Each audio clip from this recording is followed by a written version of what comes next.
Hey everybody, welcome back to Surprise Radio. I'm your host, Surprise, and with me today I have Lorenza Wildcard. Thank you so much for joining me. Thank you for having me.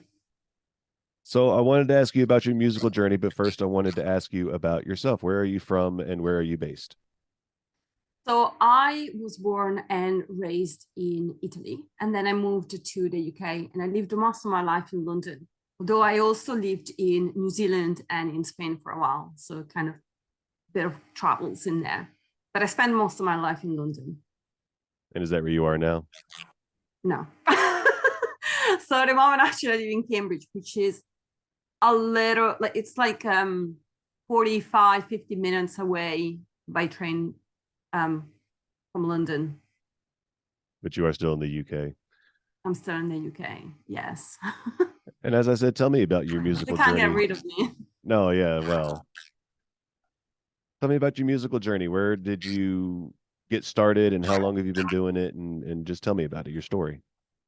Okay, so I haven't been doing music for a long time. A couple of years ago, I was going through a really difficult time.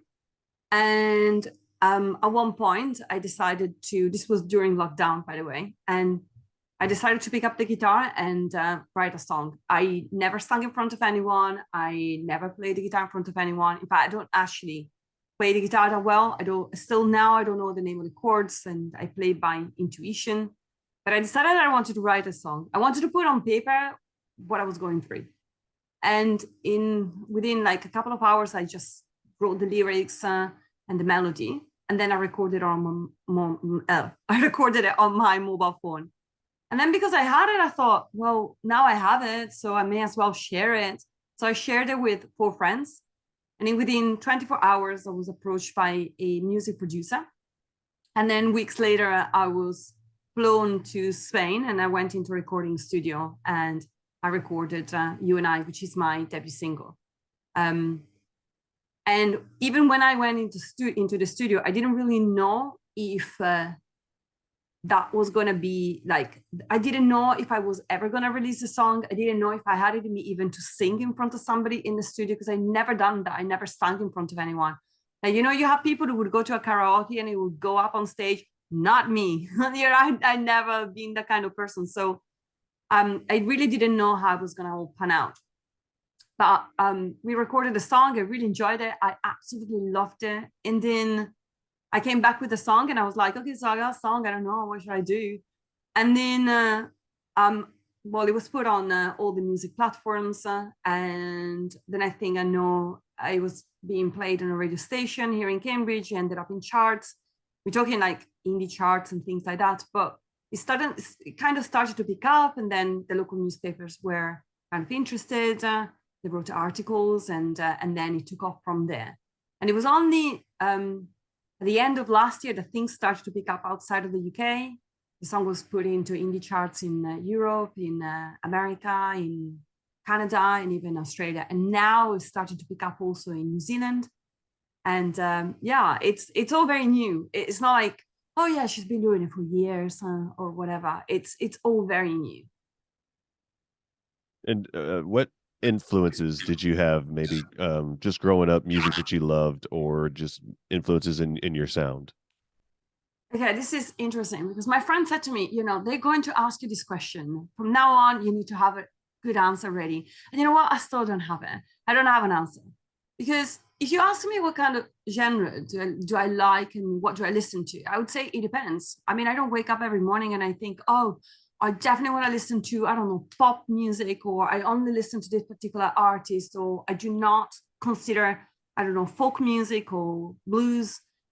I love all kind of music. The only one probably that it's not really me, it's jazz. But other than that, I love rock. I love pop music. I love country music as well. And I like the combination of a lot of these influences as well.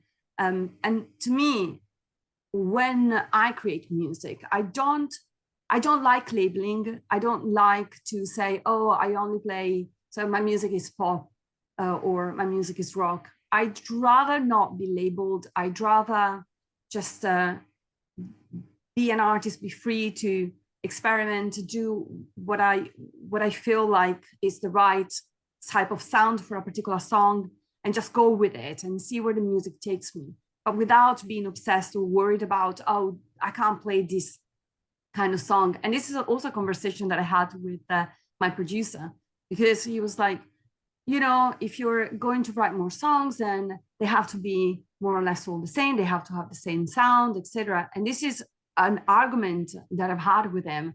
And I was saying, I don't want that.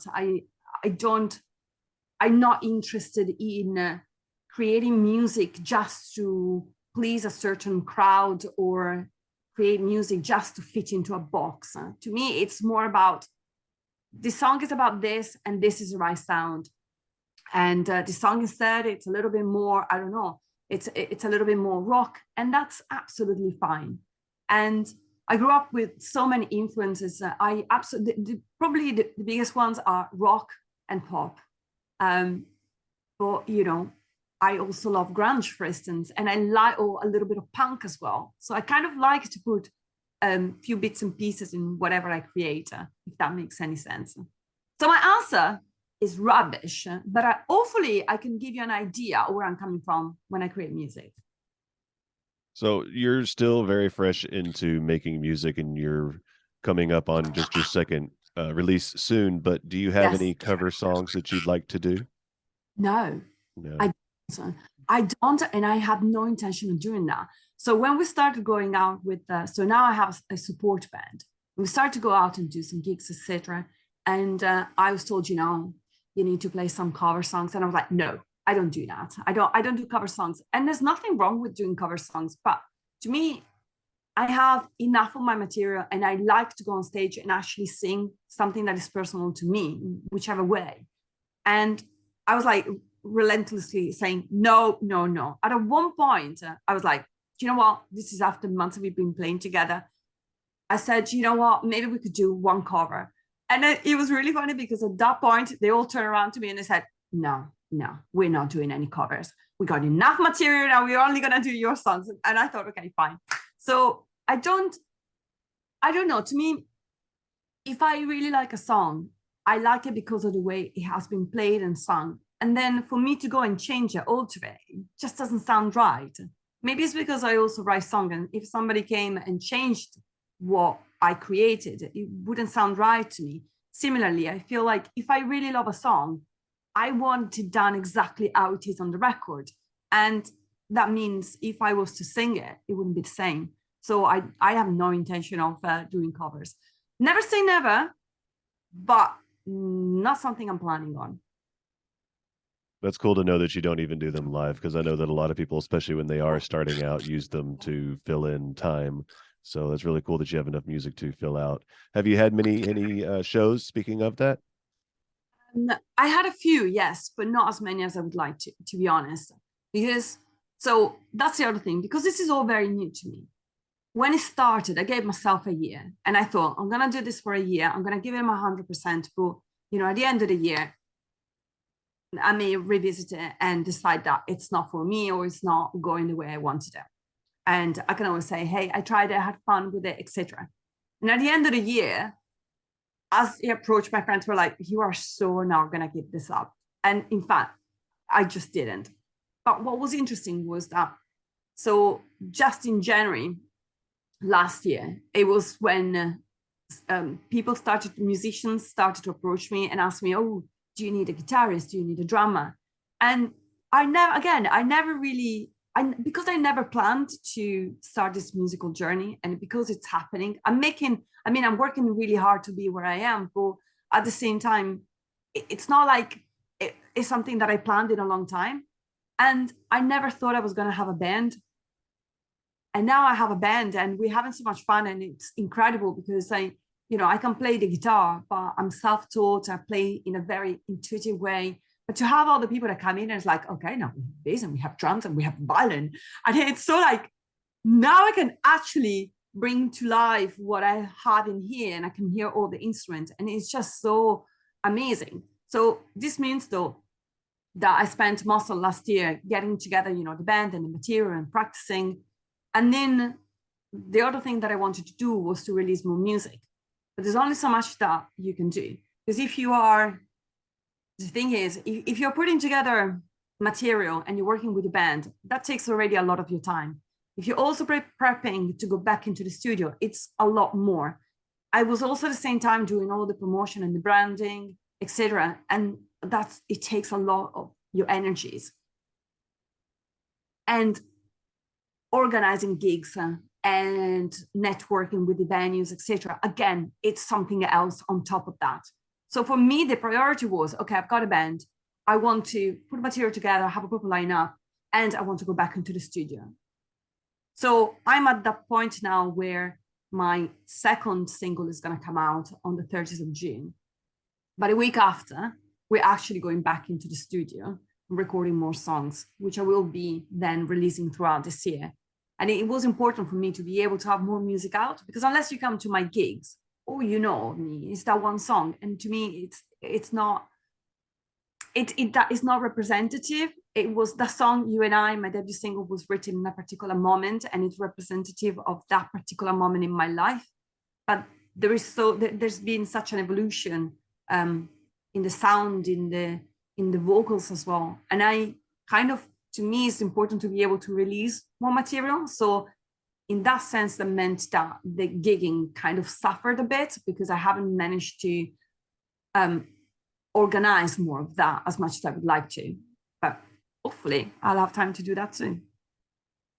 And You and I came out 2 years ago, so you've definitely grown musically since then, I'm sure. I was just curious when I asked that if you have any favorite venues that you have played at. There's a venue that is called Tall Trees here in Cambridge, and that is probably my favorite one. It has a really nice crowd. It's very, very nice. Yeah, probably is my best one. But I also like it because the very first gig I did was in this very small venue. It was an open mic, and it was just me and this guy who's my guitarist. And we went over there, and we were, well, let's just say we were not feeling super relaxed. It was the very, very first time ever. And for me, it was the very first time ever that I played in front of a crowd. So we went there and it went really well. And I got cocky and I was like, all right, then. So this is really great. You know, we're good enough. So let's go to Tall Trees. And they were having an open mic session. And we went there and it went bad. It went so bad. It was really, really bad.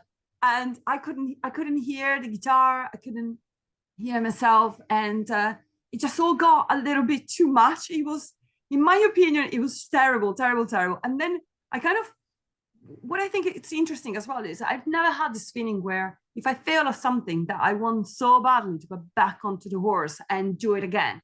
So we came off stage and I was thinking, I should have done this. I should have considered this. I should have thought about that. And we both did it. And then we went and did all the gigs and eventually we're like, we're going back in there. And we went back in there and we nailed it. We absolutely nailed it. And everyone stood up, clapped. And I thought, okay, this is the way it should be. And I feel like that venue, it's also very meaningful because the first time I went there, I was rubbish. But then the second time I went there, they all stood up and clapped. And some of them came up on stage and they were like, amazing. And I was like, yes, this is, you feel like victory in a way. Triumph story. Yeah. Absolutely. So outside of music, do you have any interest? I know that music takes up a whole lot of your time right now, but TV shows, books, games, anything like that you're really passionate about?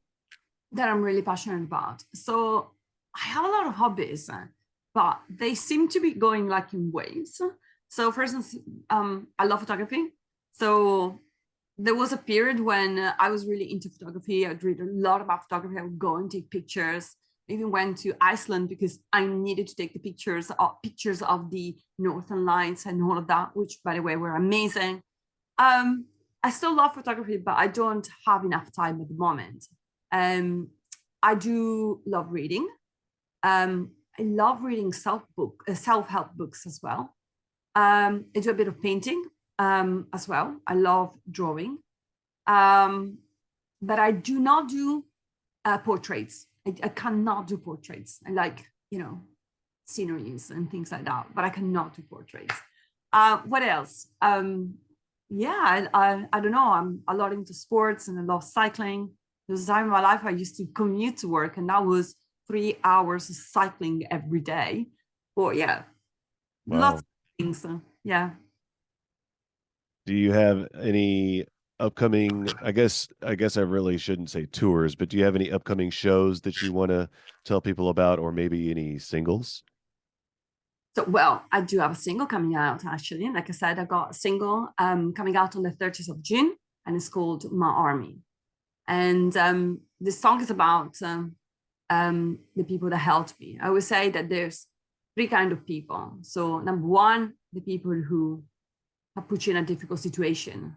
And number two, the people who have left you in a difficult situation. And number three, the people who come to your rescue in a difficult situation. And this song is dedicated to the people who came to help me when I was going through a really difficult situation. But although it may sound like this is another kind of sad song, it really isn't. It's a really uplifting and upbeat song. And it's about taking control of your life and saying, okay, so some shit happened. It's all right, but I got, I'm back. I'm better now. I'm okay. And it thanks to all of these people that helped me as well. And I really love the story because, like in the lyrics, it says, "And from the ashes, I've got my army." And the title of the song is "My Army." So I love the fact that this is my next single because, in a way, it kind of shows a journey. So I started a journey with You and I, which was a particular difficult time in my life. I was heartbroken. I felt like I really lost everything. And this one feels to me like the next, I mean, like it shows a journey. It's like, okay, now I'm coming back up, just like a phoenix, and I've got my army and I am stronger and I've got both my hands on my life and it's my life and no one can touch it. And so I love that it's the next single. It shows a journey. Absolutely. And I know that it took a couple of years for this one to come out. Are we going to have to wait a couple for the next one? Or are you going to start releasing some stuff here pretty soon? No. You have No, plans? you are. This is going to be a roller coaster. So, like I said, I'm going to go back into the studio. So on the 30th of June, my army comes out. But the week after, I go back into the studio and I'm recording more songs. But I'm not going to release an EP or an album. I just want to keep the momentum and keep the interest. And I also think that it's more exciting to have a single come out like every month or every 2 months, probably every 2 months, I would say. But it would be at least a few more songs being released this year, for which I'm really excited. I think they kind of show a journey. And don't be surprised if some of the songs they seem a little bit different in terms of genre from the previous ones, because I like the fact that by telling a story, also the genre may evolve within it. So I actually feel really excited because I've been playing these songs for such a long time with band and we've been playing them out, but I really feel excited. I can't wait for you all to hear it. And like, even I'm looking forward to seeing the surprise, like, okay, so she also did this kind of music. Okay, all right. So I'm really looking forward to see what you'll make of it. But in any case, I'm having an enormous amount of fun doing it. I'm absolutely having an enormous amount of fun. And because they're all personal to me, they all tell a story. It is always kind of storytelling. But if you were to put them together, I really think you could piece together what I've been up to in these last couple of years. And go like, oh, okay, now I get a little bit more of what she's gone through. And it's kind of, yeah, I think it's fun. I've been having an enormous amount of fun. I'm glad to hear that. So we still have plenty of time, but I wanted to make sure to give you plenty of time before we go for the day. Do you have anything that you want to say to your fans or to future fans, or just kind of talk to the people that are discovering you and let them know what Lorenza Wildcard is all about? Well, to me, I started this journey because I wanted to tell my story. And I thought if I can tell my story and inspire someone to think, do you know what? Maybe it's true. Maybe I can't chase my dreams. Maybe I can't do something that I'm scared of. But you know, I can take life in my hands and really go for it, then that would make me really happy. Because I think there's so many people that, you know, even the people that love us, sometimes they might tell us, you know, don't do this, or don't chase this dream because it's too risky. And they're saying these things because they actually worried about us, and they want to make sure that we're not going to go and do crazy stuff. But that's their problem, not yours, if that's what you really want to do. And then you'll also have people that may say to you that you shouldn't follow your dreams, so you shouldn't do something that you love doing because it's too risky, because, you know, it's unlikely to work out, or because, you know, you ain't got it. And I would say whatever is their fears or their expectations of you, it's for them to deal with. You go and do what you want to do. And there will be times when you get like that kind of negative voice in your head telling you that you are not good enough, that you're not worth it, that you're crazy thinking that you can do that, or that, I don't know, you're not a teenager anymore, and therefore put all these crazy ideas on the side. I would say don't. Today is as young as you'll ever be, and today you follow what you want to do and you go for it. That would be my advice. Now, I know that we have a video for you and I on YouTube, and it's a very, very good video. I've personally told you my feelings on it, but I recommend anybody watching this definitely go check out that video and get a really good sense of the full story that Lorenza tells with her music. But do we have music videos to look forward to with my army and anything after that? I'm not at the moment planning music videos, just because I find that they're really time consuming, and I'm not sure at the moment. At the moment, I'm trying to concentrate my energies on things that can promote me and get me to the next level. And I think my money and my time are better invested in doing other things than video. I'm not saying no. And it's funny you ask, because in my head, when I write these songs, I actually have video ideas in my head. But I think for the time being, I'm not planning on releasing videos, although it could be an enormous amount of fun, but I'm not planning on. But I really enjoyed doing the video for you and I. And they're real tears. They're real tears. I'm not faking it in there. Well, as I said, I'm glad that that video is as good as it is and does exist out there for people to get that visual representation of the storytelling. And when you do record some more, I'm definitely looking forward to getting those too. Lorenza, I really appreciate you joining me today, and I'm really looking forward to the new single. Personally, everybody, just so you know, I have heard it, and it's fucking amazing. So it's fucking definitely check amazing. it That's out. that's what I want in the headlights. It's fucking amazing. That will definitely be the headline of this one.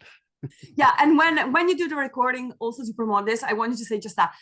Lorenza Wildcard, my arm, it's fucking amazing. Fucking amazing. There you go. That is about as good as a reviews you're going to get out of me anyway, so I might as well just go all in, right? I want that kind of review. If it's not a specific word, I don't want it.